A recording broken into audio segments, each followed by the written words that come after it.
Hello and welcome to the Purpose Pursuit podcast with me, Hannah Miller. In today's episode, I'm joined by my brilliant guest, Laura Wheatley. Laura is also a coach working with high-performing women, but today we dig into her story of how she made the shift from the work she was doing into something that felt more in line with her values and her purpose. If you're on the journey to doing more of the work that brings you life, then this episode is really worth a listen. We also structure the whole conversation in the same style as the Purpose Pursuit course. So if you're interested in knowing more about that process, then enjoy the listen. Hello, Laura. It is so good to have you on the podcast. Thank you so much, Hannah. What a pleasure to be here. I've been so looking forward to this. How long has it been since I've seen you in person? Because I can't remember. Do you I think? want to say at least a year and a half, maybe longer. I think about at least that. Yeah, at least that. But it's lovely to see you in person again, to be able to tell everyone what you've been up to, and for people to hear a bit from your story and how they can learn from that for themselves. So you can tell us a bit more about what you're up to as we go. But I want people to get to know you a little bit. Start by telling me. We're going to do some this or that questions. All right? Love it. Okay. Early bird or night owl? Early bird. Tea or coffee? Coffee. Books or movies? Books. Cats or dogs? Dogs. That's a good answer. Mm-hmm. Fruit or veg? Oh, I think veg. I think maybe too. Summer or winter? Summer. I knew you'd say that. Beach or mountain? That's hard, isn't it? It's really hard. I have recently discovered mountains. I think mountains. Okay, Yes. I can see why. Reading or talking? Reading. I thought you'd say that. But you are a good talker. Thank you. I like to think, I hope I'm a good listener, but I love to talk. But I think the reading then enables the conversations. Yeah. Go making a plan, going with the flow. As the older I get, I am definitely more going with the flow. Yeah, okay. Change the world or change yourself? Change yourself, then change the I world. thought that might be what you say. Freedom or stability? Freedom. Yeah, that was you didn't even skip a beat for that one. Success or fulfillment? Fulfillment, 100%. And why are you 100% about that? Like, what about your life has made you say, I don't need to skip a beat, that fulfillment's more important to me than success? Have you learned that success didn't give you what you wanted, or what? Yeah, absolutely. I think there's been a real process of redefining what success looks like. And for me, I think the irony being that fulfillment is success. Yes, that's what I have come to. It's taken a long time to get there. But now, without a doubt, I would far rather have a day where I feel fulfilled rather than ticking the boxes of what quote unquote success should look like. Okay, couple more little get to know you questions. What have you read recently that you thought was really good? Oh my goodness, what have I read recently? I have recently read the new conceptual selling method. Right. I tell you why that was brilliant is because I really believe that when we are selling, if we sell from a place of love, where we are really nurturing and caring for the client, the rest takes care of itself. Yeah, it's really good. And it has been the first book that I've read that has helped me understand that as and a not method. feel icky about and selling. not feel icky about it. I think it's a word that we're scared of, or certainly I have been. And I found it to be a really authentic, useful read. Everything is about the client's concept and what's important to them. So yeah, I love that. And you have also been one of my early readers of the book that's coming out later this year. I absolutely have. Very nice lead in. I would say one of the best books that I have read this year so far. Oh, and you are Absolutely a reader, so I take that as a massive compliment. Because if like certain individuals in my life said that, like James Brumwell, who, if you're listening, that would be no praise at all, because it would probably be the only book he'd read in the entire year. But I know you read, so that's very kind of you. And the reason I mentioned that is I thought when we get into our conversation, we could use a bit of the book process to guide the way we talk about your story and what you've learned. I'd love to. And I think such a beautiful, heartfelt piece of writing that is going to help so many people. And I'm not just saying that. I read a lot of the self-help stuff that is supposed to tell us, how to live our lives better and what to do. Your guide was absolutely tremendous. So I cannot wait for your listeners to be able to have read it in their hands. Yeah, I can't believe I'm saying this out loud either, because this is today's recording. The episodes we're doing today are the first time I've been able to do that, so it feels a really bizarre thing to say. If you had to go on a long haul flight, and I said you can't just sit and read, okay, because I know you might like to do that with your time, but let's say you were on a long haul flight without any loved ones, and I've said you're not to sit and read, who would you like to be sat next to? They can be dead or alive. If I could choose Brené Brown, if she just happened to be there, maybe we're going to Austin. That would be my absolute dream. That is a absolute good choice. dream. Always, she wins hands down. Yeah, that is a good, excellent choice. And what are you learning about yourself at the moment?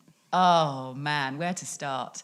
I am learning that really, truly being myself is, first of all, hugely freeing and liberating. But secondly, back to your question about doing good in the world, I'm understanding that it is my mechanism and the way that I can do good, serve others, is by showing up as the true, authentic version of me. Yeah. It's taken a little while to get there, but that's what I'm learning and continuing to practice. Brilliant. Okay, so I would love to take you through a bit of your journey of what you've been learning over the last couple of years. But let's start with, we'd have to start right at the beginning, but when you began to feel like there was time for a bit of a shift, can you tell everyone what you were doing? I know you're still involved in that, obviously, but what you were doing at the time, and tell us a bit about what was feeling uncomfortable or like you were heading towards a moment of transition, because sometimes people don't always recognize that they are heading towards like this moment in time where something's got to shift. Tell us a bit about the landscape around that time, what you were doing, what you felt like, what was beginning to not feel so good anymore. Okay, brilliant. So I mean there've been a few moments like that, but if I think about the most profound was probably about 5 or 6 years ago. I was deep in a career in corporate. I was very well looked after by the company that I worked for. I really couldn't fault it. You know, the culture was great. The work was decent. I was promoted. I was rewarded. I had the most incredible team. And yet something was missing. So I realised there was one Sunday, and I will never forget it. Sunday afternoon, I was in my lounge and I was sitting there and I was searching for some sort of distraction. I was knee-deep reading another book to try and find the answer, listening to the podcast, going for a walk. And I spoke to my partner and I said, there is something missing. I have to do something. And it was an incredibly uncomfortable feeling because I felt that I had so much to be grateful for. And why should I deserve to complain, to want anything different, to, you know, why should I want to change something that on paper was so great? But I did. And the bit for me that really made the difference was saying it out loud instead of going round and round in my head trying to work out, okay, what do I do? It felt like such a mammoth task, but starting to talk to Graham about it was that initial point where I made it more real. Absolutely. And there was no going back after I said it. And I think what you've just said, there's a couple of points there for loads of people listening already, is life doesn't have to be in this horrendous moment for us to feel like something needs to shift. And sometimes people make decisions to change their life because they've had a life event, don't they? You know, there's something that's happened that's made them reconsider everything. And often those are difficult moments. But actually, it is okay to say that something needs to shift, even if life is looking good and is ticking some boxes. And I wonder if there's some people listening as well who they feel like, well, I should just be grateful that I'm in the position I'm in. I should be grateful that I have a job that pays the bills, or I should be grateful that I don't absolutely hate what I do.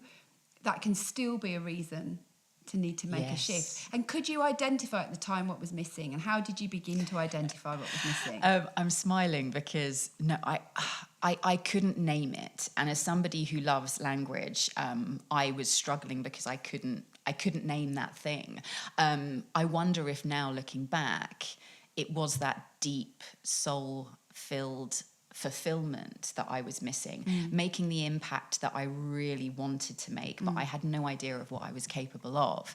But I think your point about the guilt is so valid, because there was definitely a feeling of, what right do I have? What right do I have to be frustrated and dissatisfied when I have so much? But I think that's what I see so much of in many conversations that I have now with clients, as I'm sure you do, is this, we don't have to settle for fine. There's more than fine. And that's how I felt. I felt things were fine, but I knew there was something more. I just had no idea of where to start, but that was when the quest commenced. Yeah. And again, just to pick up on that point, there's a really interesting book called The Second Mountain, which talks about how everybody has a first and second mountain. And often people associate second mountain with being in the middle of your life, where you suddenly reassess things. And that can be a really big moment for a lot of people. But the argument behind the book is that there are things that are appropriate for your first mountain. Then there might be, when you're building a life for yourself, or you're exploring opportunities for yourself. But a moment comes when you think, well, actually just doing things that are working for me isn't enough. And he argues in the book that some people might be 18 years old when they reach their second mountain, and other people might be 80. It just happens to be that a lot of people in the middle get there. And I wonder whether there's something about that second mountain feeling, that stuff that did feel good enough, you were ready to say, it needs to be more than this. And this idea of, talking about fulfillment or feeling like there's more you want to give is part of the process of human growth. Oh, so beautifully put. And you're already making me think about the second mountain that sort of then came later. It was like, oh no, I thought I've done this now. I thought I've grown. Okay. I thought I've made the big decision. Oh no, there's more to come. I think there's a couple of things in there for me that really hit me. It's this idea that there's a problem with trying to find something that really speaks to you, as if there's like one perfect match, right? And I think this is what I was finding at the time. Every move felt like, well, I don't know if that's the right move. I remember going through it with my coach at the time, and we talked about a metaphor of like, there are so many paths, so many, open doors, but what's the right move?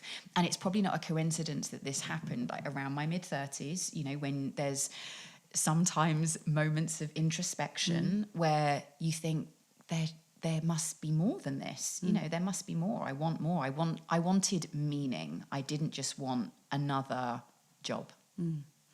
That's really good. And being able to articulate that begins the journey. So you knew where you were. You were able to verbally say, I'm looking for more. You talked to your partner Graham about it. Tell me some of the things that you then began to do. So if you're thinking, and you're right, I think, again, one of the things I talk about a lot is maybe there isn't one exact right way. Maybe a few of these paths are going to work. But what then began to happen in terms of you exploring what you were going to do? So I knew there had to be a next step of some description. And I was talking to Graham quite a lot about my interest in NLP, neuro-linguistic programming. It was something that I was interested in exploring, and I got out my laptop and I searched for local courses. There was one down the road in Tring that started in the next couple of weeks and would give me a foundational understanding of NLP and how I could understand myself a bit better and maybe look to use that to then help others. And that was the beginning for me of like this whole world of personal development and coaching and growth.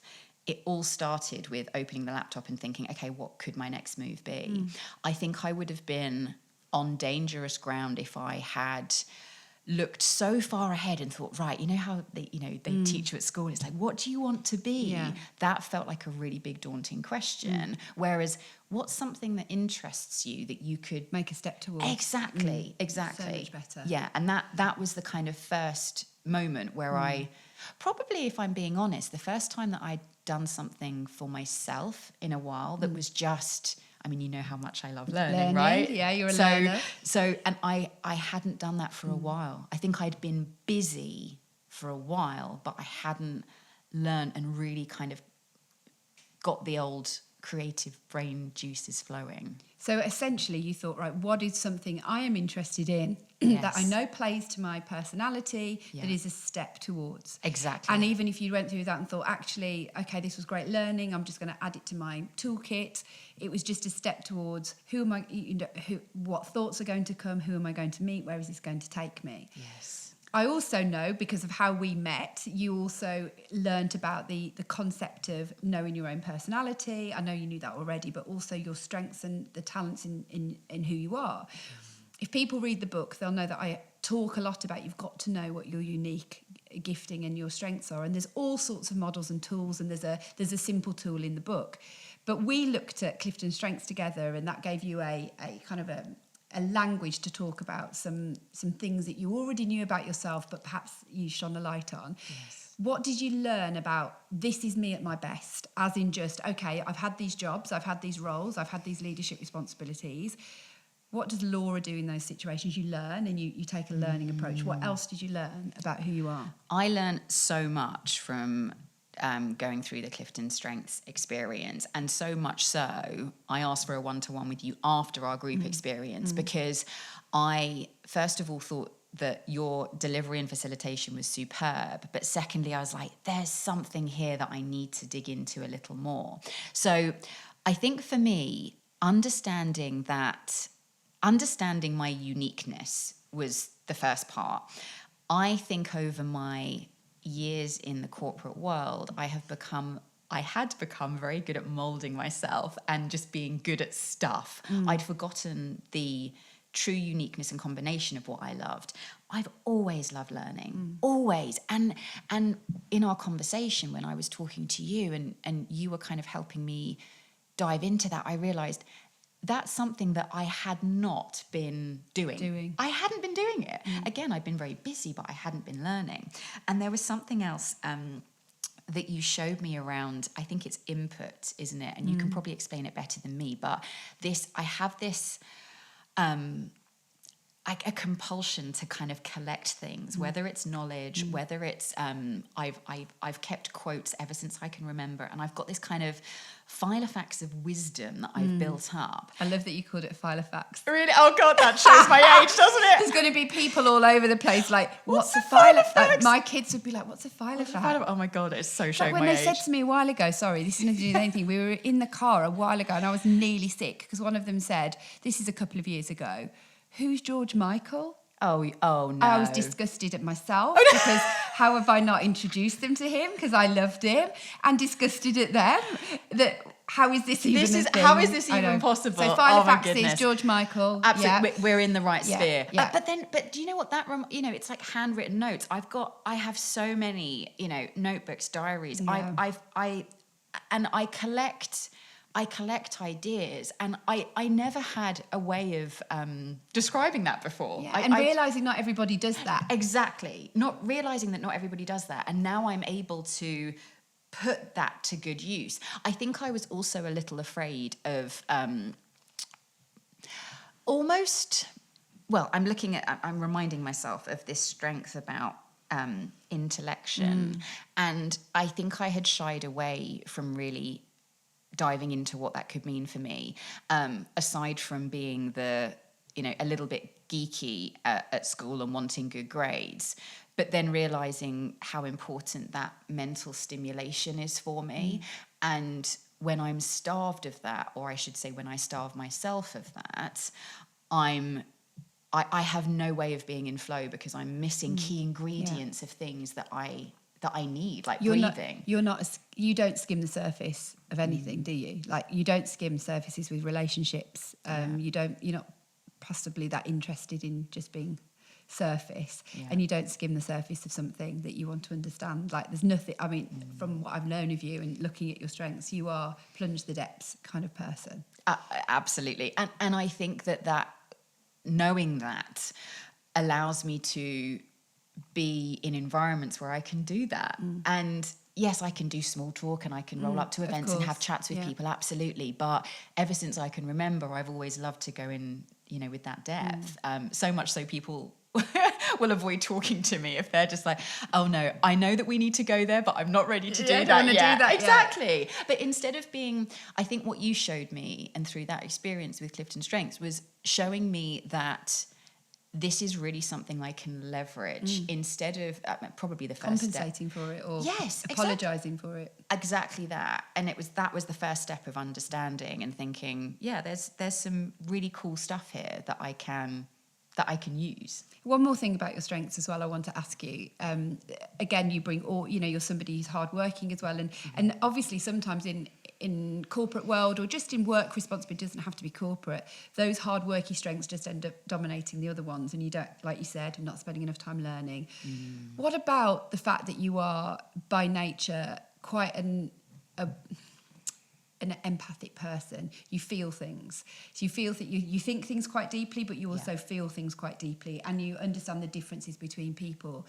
Have you ever felt, I know this is relevant to a lot of listeners, have you ever felt like you have to apologise or explain for having emotion, or feeling like people think that's irrational? What's been your journey around empathy? It's a great question. I used to feel quite alienated, I suppose, with that depth of feeling. And if you put that together with the depth of like a quest for knowledge, I did feel a little like I was on my own in that. I have done a lot of personal exploration and work on myself with the support of coaches and mentors to leverage my empathy and see it as this super strength where I am now able to detach and have a real appreciation for my emotions versus somebody else's emotions. And that became so much more important when I started doing one-to-one work, was really realizing that, yes, the empathy is a strength, but there's a boundary.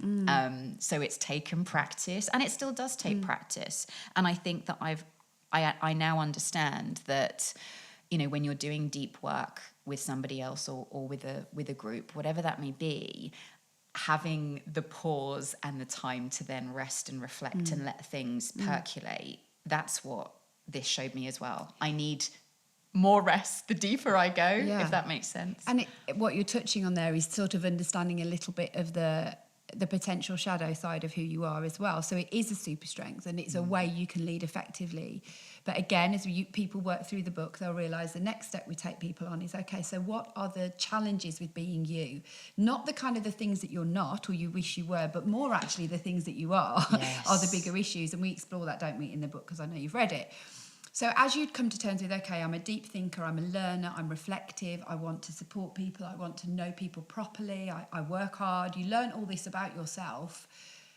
What did you also begin to go, and this is therefore a bit of my Achilles heel? Tell us what those things are. If you're happy to, tell us what they are. So many. And again, I think that's such a beautiful phrase, like the shadow side, because I think every strength when overdone, as you share, can become an Achilles heel. So one example, I have, I know that I need a lot of time out to myself, and that in when you say that out loud, you think, okay, well, cool, just factor that into your to your timetable. But I have a busy life, I have friends and loved ones, I have clients, obligations, and I have found that absolutely something to continuously practice to make sure that I'm protecting time for me it is just to process and reflect, but it's very difficult to describe that to somebody when they don't need that as much. Yes. Oh, absolutely. And the world doesn't appreciate it enough. In terms of the way the world turns, the world isn't kind of set up to support that, right? And I think for a long time I thought that, again, I was a little strange in needing that. I often look at somebody like my partner who is incredibly hardworking, so diligent, the kind of person that can sit and focus for a couple of hours when there's one thing that needs to be done and has that huge attention and focus, incredibly talented in that way. And I often compared myself to that. And I was like, I can't do, my brain just doesn't work like that. I need to have, you know, a whole day to be able to explore and to be able to choose when I do things. And again, you think, my God, you know, the corporate world isn't designed like that. So I realized how much I've been pushing and forcing myself to live outside of the way that I would really like to. And I think we often, and I know you didn't mean this, but I'm just reflecting as we're talking about, actually, when we talk about corporate world, we could also include working in most public sector environments. Yes. If we were just talking about hospitals before we started, weren't we? Because I've had a family member in hospital. Can you imagine having learner input into election kind of strengths and doing 12-hour shifts in A&E? And how do you build in the downtime your brain needs, and yet you could be very effective in those environments? How do we're not at the best of times recognising what humans need, let alone humans who are particularly designed to need time out. Absolutely. And you've reminded me as well of another strength, individualization. This, and I never knew this at the time. I didn't have the language for it, but you've hit the nail on the head.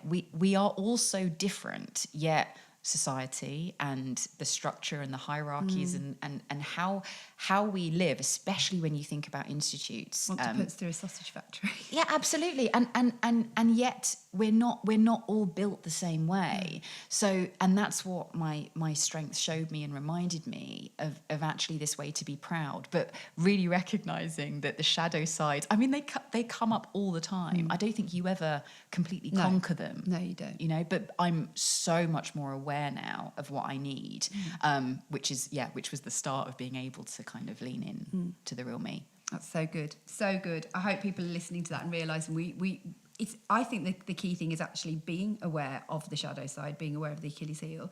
There are lots of people out there who have no idea what their Achilles heels are, so they're not doing anything about it. And I think when you know, you can be a bit more preemptive into situations. Like, for example, I had a decision recently where I knew I could have easily been guided by a sense of desire to not upset this person in what the decision was I made. But because I was aware of that Achilles heel, I compensated for it. So it doesn't mean it has gone, but it meant that I'm like, I know myself, I know what I might do here. Yeah. I actually said yes, but I made it kind of with a whole decision rather than I've said yes because I didn't want to upset this person. And so I think I would always want to say to people, the goal isn't in maturing that we don't ever have these things, because then we're just becoming really, nebulous people. It's that you know, and you know how to compensate for, and you know how to work with it. So tell everyone a little bit about, I'd love to fast forward a little bit. Tell us what you were doing. Tell us what your work that you did with your personal life partner, but also work partner, and what else you've added to the bow. There's been so much that's happened, and actually it's a real treat to look back, because I probably don't pause and look back enough. I love this. Is a nice thing to do. Yeah, it makes you go, It does. So I think if I just go back to the NLP piece, that got me started thinking, there is this world that I have not tapped into. So went and I got my foundation NLP, and then I went back and I became a master NLP practitioner because I loved it so much. Again, couldn't stop. And that led me on to coaching. And I had always coached and mentored my team members, but I wanted an official qualification. Of course I did. That's what I do. And I thoroughly enjoyed that experience. That was over lockdown. So it was a brilliant opportunity to have something to focus on, all online, but it was just marvelous. And it was around that time that I started having conversations with Graham around me joining his business. So he set up Infusion Group, a small but mighty business growth consultancy. He did that about 5 or 6 years ago. And the more we were talking, the more I realized that there was an opportunity for there to be a coaching element within the business. Because, small business owners and founders and their teams don't always have an easy ride of it. No. So I think we focus so much, and the business had certainly focused so much on the business growth. Yeah, the scale and all of the principles to do that. Absolutely. You know, the vision, the strategy, and some really kind of structured, very meaningful pieces that are critical for business growth. But in order for the business to grow, the individual has to as well. So when I joined Infusion, and I think that was probably the first mountain, making that decision to say, let's leave corporate, let's take the leap. I had no idea what that would unlock for me joining Infusion Group, but it was just amazing. I was doing lots of one-to-one, lots of teamwork, team dynamics, coaching and mentoring, lots of leadership development. And I think the bit that was really freeing was realizing that I didn't have to get sign off from anybody. It was just remarkable. I could create what I wanted, deliver what I wanted, and really choose the kind of work that I did. And coming from the corporate world, which is fantastic, by the way, I think we need to be really careful when we talk about those environments, because it served me very, very well. And it has a place. It has a place. And I learned an enormous amount, but I was also in a very the red tape that was needed to tick off, to authorize, so to have that freedom was incredible. And Infusion Group continues to grow and thrive, which is remarkable. But last year I had, I guess, the second mountain realization, and I'm wondering whether there's a third or fourth. Well, I wonder whether you were climbing the second mountain, you'd had a nice little stop off on the way, yes, and thought, this is quite nice, and then you saw there was like a little second bit to do. Honestly, it's just maybe having a little picnic or a coffee on the way. And what I realized last year was the work that I was doing with Infusion Group for our incredible clients was absolutely wonderful and fantastic. However, back to that soul deep fulfillment that we spoke about, I kept getting signs from the universe that was saying, you need to be doing one-to-one and you need to be working with incredible, amazing women. And those little signs kept coming to me when I was having conversations with those women who were coming up to me saying, do you do one-to-one? Can we have conversations? How can you help me on my journey? And that's where the beginning of this next stage and chapter was born, where I created Messy Wisdom. So I could do exactly that and serve in another way, in a different way, which is really exciting. So Messy Wisdom is, so people know what this niche is that you're now stepped into. Messy Wisdom is more of a philosophy, I think, than anything else. So it's based on the premise that we find our wisdom and our truth within the mess and the grey and the muddly stuff and the clunky bits and all of that uncomfortable stuff that we want to push to one side. Really embracing the mess is where we can dive into our truth and who we are, speaking from a little experience, as we've said. And that's my mission now, is to share my wisdom and joy with the world, particularly my focus at the moment, one-to-one with incredible high-achieving women who know there's more, but they don't quite know how to untangle that mess in their heads. They don't know where to start. And that's, so I mean, I've got all sorts of ambitions of where I would like to take it. But for the moment, I'm just enjoying being in this next chapter. That's brilliant. It's so good. And I guess what this shows listeners as well is that there isn't although I like the second mountain idea of that we change almost like a gear towards, this isn't just about me, it's about more than me. I think that's probably what second mountain is, rather than a destination. It's that the view has opened up a bit more. And I don't think it's age related. I think you could be 10 years old and make that discovery. You could also be 80 and still not have made that discovery. Yeah. But you've made that switch to think, actually, it feels like there's something broader and wider and deeper that I want to be giving my time to. But it also shows people that even when we are like, actually, I'm loving what I'm doing, there are continual kind of tweaks we're making. We find ourselves evolving, growing in that area. That if you'd have asked me when I started the business, which is 10 years old this summer, that I'd have written a book, I would have laughed at you and said, there's no way that's going to happen.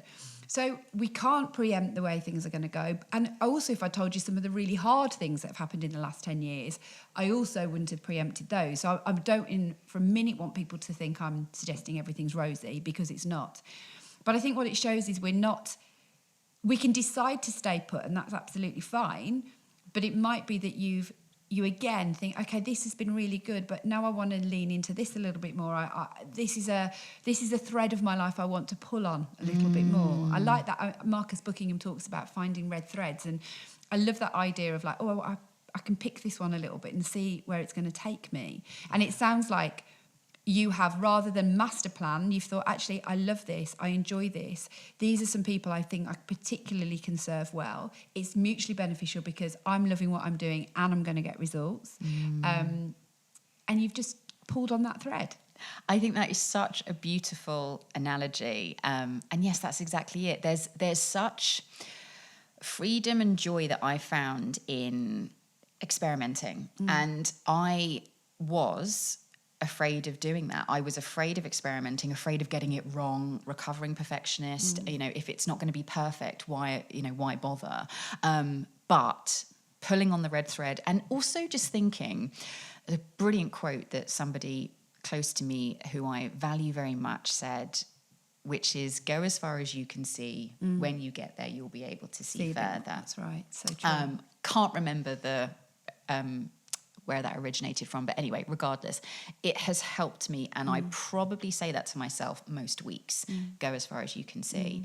And I think the idea, this illusion that we have this master plan, it kind of sets us up for failure, because when curveballs come in, which they do all the time, we feel like we're failing because we're not controlling the master plan. And I say that as somebody who has lived in a world of program management, project management. I can milestone the heck out of anything, but not from a life perspective, because stuff happens. And also we change and evolve. And I think sometimes it can limit us if we think that we have to keep following the rules and kind of, ticking the boxes, where we miss the opportunity to stop and look at the view and be like, hey, what about that over there? So yeah, the pulling on the red thread thing is beautiful. Love that idea of go as far as you can see. That's such helpful wisdom for people to take. That's, I'm sure, going to resonate. I'm thinking about in one of the Indiana Jones, and I can't remember which one it is. He's standing, I don't even remember this. He's standing on the edge of like a cliffside, and he's got to get to the other side, and there's just a massive ravine in between, and he knows that's where he's got to go. And this, I can't remember why this happens or why he takes this decision, but he steps out, and then a path appears. Yes. And then he has to step again, and then the path appears. And I think so much of life, as much as don't get me wrong, I also love a plan, but I do realise that you can go as far as you can see, and suddenly the horizon looks a bit different actually, and where you thought you were heading is no longer appropriate, or you've got to make adjustments. There's been some massive life curveballs for me over the last year, and for our team actually, and you just have to think, this is the stuff of life, and this is also going to shape my perspective, and maybe my priorities will look a little bit different. One thing I do want to touch on you, because this is tantamount to my work, and I know it matters to you, and I'm not suggesting I've invented this, but in the book we talk as well as understanding yourself, understanding what holds you back, understanding what you're not, that your core values can't be everything. You can't have all the values. You might like all the values, but you can't have them all. You have to pick. And if we don't do that work on understanding what we value, we could be prioritising somebody else's values, not realising that then that's sending us down a wrong direction for what's going to bring us that fulfillment that you spoke about. Yes. How have you understood and worked on your own values? How has that piece played into everything? I would say it has probably been one of the most fundamental pieces of knowledge, wisdom, understanding that has helped guide my next steps, however small they might be. The way that you take people through that values definition process in the book is masterful. And I would really encourage everybody to pause and take that time, because to your point, that piece that you might be living somebody else's values that aren't your own. And I know for one, I actually had a little bit of a shift in what my values were from when I was kind of, I would say about 7-8 years ago when I first did this exercise, and I revisited them last year when I was going through this kind of messy middle piece that I'm still in, and a couple had shifted, and I held on to this belief of like, well, this is just who you are, this, and I was like, no, actually it has moved. So it has really been, and I honestly think that you can look at, like we do a lot of work with companies to help them define their values. Yes. And I know when you've got, the posters on the wall that kind of preach on about, what the values really are, and no one knows them, no one can recite them, they're just meaningless words. But having an understanding of those pieces that are really, really important to you, and like you said, no more than 3 to 5. You can't have them all. You can't hold it, and you can't. You just end up getting nowhere near anything because you're trying to make everything a priority. I mean, I find that really hard. I'm saying it, and I know it's true. Yeah. But I think narrowing it down can be so tough to do. Yes. To saying actually this, I think I talk about this in the book, but the concept of like everything being a priority means nothing is a priority, and we just have to, a bit like you saying, actually, I know I want to work with women who are working in high achieving environments, but they know there's something more you've really clearly defined. It doesn't mean that you dislike male leaders and won't ever work with them, but you're saying, actually, this is what I feel is where I'm supposed to be putting my eggs in this basket, and that's where I'm going to go. And there's courage in that. I think there is courage, and thank you for saying that. Courage is one of my values. Good. I really stand true by that, and I'm doing that as if it's kind of like a forceful thing, but it's something that I'm guided by, and I have to remind myself if I'm not being courageous, I personally, for me, I don't feel like I'm moving forwards. You've got to be in the ringer to take the leap. Totally. Yeah. Totally. So as we kind of come into land, we're going to make sure people can stay in touch with you, Laura. They will send everything out. It'll be in the show notes, so that's easy peasy. But if somebody's listening and they're feeling like they resonate with that moment you were in, where actually your story is things felt good, they weren't awful, but you were feeling that it wasn't everything, what would you say to somebody? What would be your encouraging wisdom and advice to them if they're listening and like, that's where I'm at, it's okay? And actually, that's quite a dangerous place to be, because sometimes when everything's okay, there isn't the impetus to have to go, right, I have to get out of here. Yes. So what would you say to that person? Like, what would your encouragement or advice or next steps be to them?